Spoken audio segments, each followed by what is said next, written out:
Selamat petang, salam sejahtera.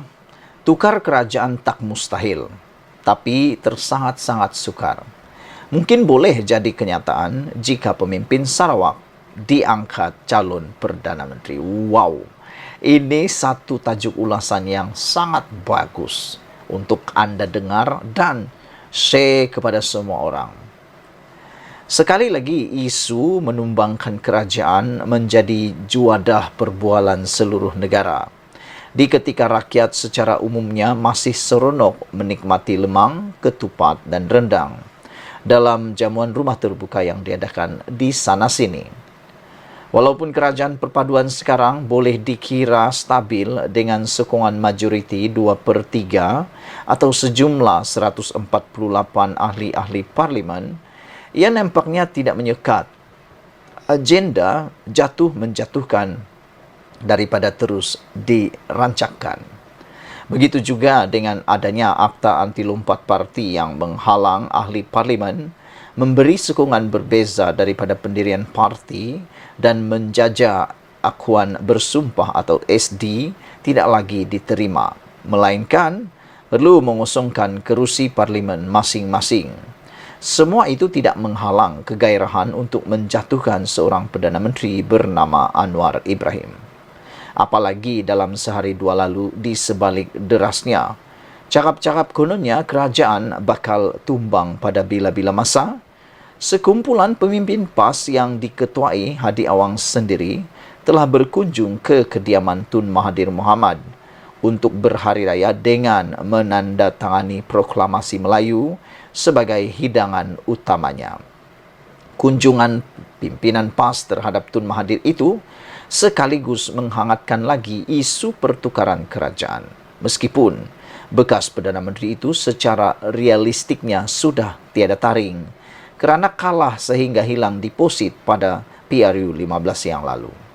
Berkedudukan sebagai ahli parlimen atau tidak, yang semua orang tahu ialah Tun Mahathir tetap mempunyai iltizam yang tidak berubah untuk menjatuhkan Anwar. Panasnya isu menjatuhkan kerajaan itu sehingga Sultan Johor turut bertitah dengan mengingatkan cukup-cukuplah berbuat demikian serta mahu semua ahli parlimen lebih memikirkan masa depan negara berbanding soal berebut kuasa. Sekali lagi, meskipun sudah kerap kali ditanyakan, persoalannya, bolehkah kerajaan dijatuhkan dalam kedudukan berkuat kuasanya Akta Lompat Parti sekarang ini? Pada 29 Mac lalu, saya ada menulis berkenaan hal yang sama dan boleh dibaca di dalam sabudin.com. Secara umumnya, menjatuhkan kerajaan bukanlah sesuatu yang mustahil. Walaupun dalam keadaan adanya Akta Lompat Parti berperanan sebagai benteng penahan kepada ribut serta taufan segala jenis nafsu dan keinginan.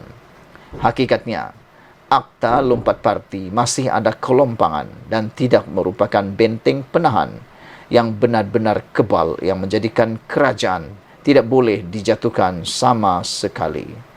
Cuma, ia menjadikan usaha menjatuhkan kerajaan tersangat-sangat sukar dan boleh jadi kos untuk melihatnya sebagai realiti juga teramat-amat mahal. Pihak yang mahu menjatuhkan kerajaan mestilah sedia membuat tawaran yang luar biasa, serta dalam masa yang sama, mestilah juga ada sejumlah ahli parlimen yang mempunyai keberanian luar biasa untuk membuat tindakan yang sama sekali di luar jangkaan sesiapa. Persoalan lain ialah siapakah calon Perdana Menteri yang ingin diketengahkan untuk menggantikan Anwar Ibrahim? Dalam keadaan sekarang, Perdana Menteri sebagai blok utama pembangkang yang difahami secara semula jadi sebagai kelompok nombor 1 mahu menjatuhkan kerajaan mempunyai 74 ahli parlimen, manakala blok kerajaan disokong oleh seramai 148 ahli parlimen. Untuk menjadikan Perikatan Nasional sebagai daripada pembangkang kepada kerajaan, mereka memerlukan sekurang-kurangnya 38 peralihan sokongan ahli parlimen yang sekarang berada dalam kerajaan bagi memungkinkan sebuah majoriti mudah 122 sokongan ahli parlimen dapat dibentuk.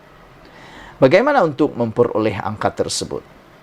Oleh kerana ada akta lompat parti, peralihan sokongan ahli parlimen secara individu tidak lagi terpakai. Sebaliknya, mesti parti yang membuat keputusan tersebut.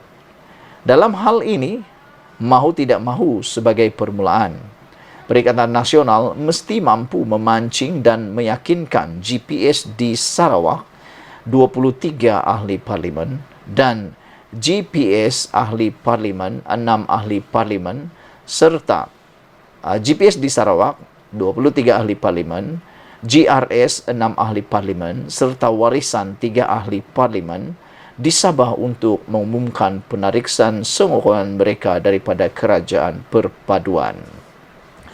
Bermakna, jika itu berjaya dilakukan, matematiknya ialah 74 campur 23 campur 6 campur 3, iaitu blok pembangkang sudah mempunyai sokongan 106 ahli parlimen.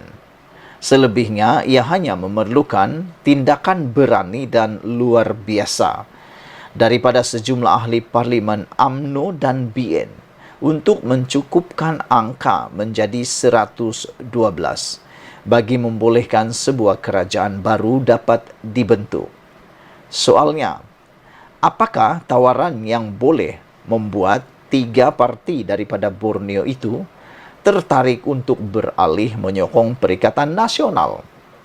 Sekarang ini, selain GPS dan GRS boleh beroleh jawatan menteri dan timbalan menteri, Fadilah Yusof daripada GPS juga dilantik sebagai timbalan Perdana Menteri untuk mewakili Malaysia Timur.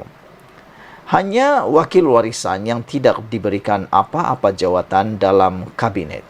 Sudah tentu dalam hal ini, ia lebih mungkin menjadi kenyataan jika wakil Borneo, GPS, GRS atau warisan ditawarkan untuk diangkat calon Perdana Menteri yang baru.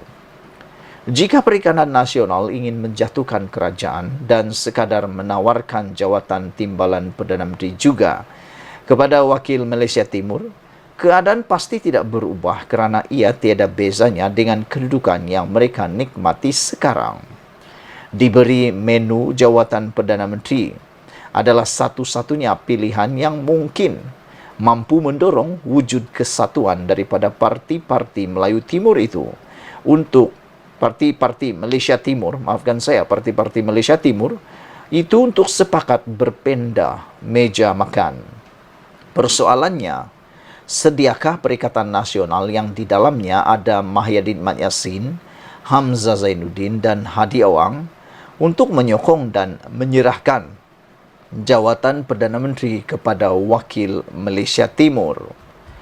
Mahukah juga Hamzah misalnya yang mewakili Perikatan Nasional yang mempunyai ahli parlimen seramai 74 orang tetapi sekadar diberi jawatan timbalan Perdana Menteri kepada Perdana Menteri daripada calon GPS yang hanya mempunyai 23 ahli parlimen? Dalam keadaan politik Melayu di Semenanjung sentiasa berpecah, satu persoalan lain ialah jika jawatan Perdana Menteri sudah diberi kepada wakil Malaysia Timur, bilakah jawatan itu boleh kembali semula ke Semenanjung? Sekali lagi, sementara banyak persoalan lagi boleh dibangkitkan, ia memerlukan suatu tolak ansur yang luar biasa jika benar-benar mahu menukar kerajaan. Tanpa tawaran yang luar biasa, tanpa tolak ansur yang luar biasa, dan tanpa keberanian luar biasa, sejumlah ahli Parlimen Barisan Nasional, apa juga usaha untuk menumbangkan kerajaan, pasti sukar menjadi kenyataan. Ia tidak lebih sekadar sedap dibuat modal untuk ahli-ahli Parlimen berangan-angan untuk kembali jadi menteri semula. Itulah dia ulasan yang amat menarik daripada Sabuddin Hussein, iaitu tukar kerajaan tak mustahil, tapi tersangat-sangat sukar. mungkin boleh jadi kenyataan jika pemimpin Sarawak diangkat calon Perdana Menteri.